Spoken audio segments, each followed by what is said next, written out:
The Bible speaks about us as being citizens of heaven, but we're still living responsibly here on earth, right? One day we'll get to heaven. But as of now, we're supposed to be responsible here on earth, take care of God's creation. As Christians, we're called to honor God, love our neighbors, pray for our leaders, seek peace, maybe become true peacemakers, bringing people back to God. We're to practice justice. At one time, justice is blind, right? And you have the scales and the blind person with the eyes covered holding the scales because justice is supposed to be blind, right? Not anymore. But are we doing our part to practice justice, to serve others? Spiritual citizenship should not make people careless about earthly responsibilities. It should make us more faithful to implement what the Bible says and follow those principles in how we live. A lot of people talk about, climate change or saving the world, whatever. And we know one day as Christians, we know the Bible even talks about it, that when Jesus comes back, there's going to be a new heaven and a new earth. But that does not mean that we should destroy the earth that we're in. Take care of it.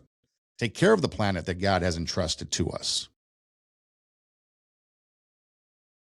Have the earth's best interest at heart, but as long as it goes with what the Bible has to say. We no longer need to live under a world where the earth comes first and everything else is second.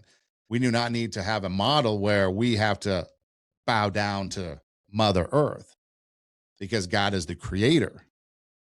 So we can have our citizenship here on earth for the time being, but know that our citizenship is ultimately going to be in heaven if we believe on Jesus, that he is the way, the truth, and the life. And because we believe that that's our ultimate goal is heaven, what we do here on earth, we should be more faithful in the actions that we do. As Christians, we should be a blessing to the community, not a burden to it. We should be the ones out there on the forefront of helping.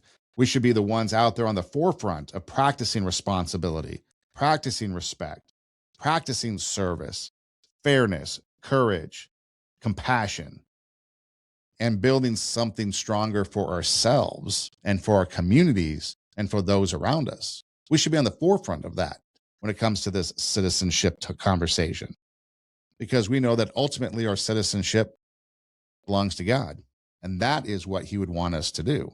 So we can respect the earth. We can respect those that we have differences with. We don't have to condone it. We don't have to accept it, but we can respect it. And then go back to some of the things we're talking about. Pray. Pray. Be a good example. Be a good witness. Be a blessing to the community and not a burden. So what is the difference between good citizenship and bad citizenship? Well, let's just take a quick look. Good citizenship is responsible. They do not expect everyone else to clean up the mess. It's respectful. They understand that disagreement does not require disrespect. Did you hear that? Listen up. A good citizen understands that disagreement does not require disrespect. You can disagree in a respectful way.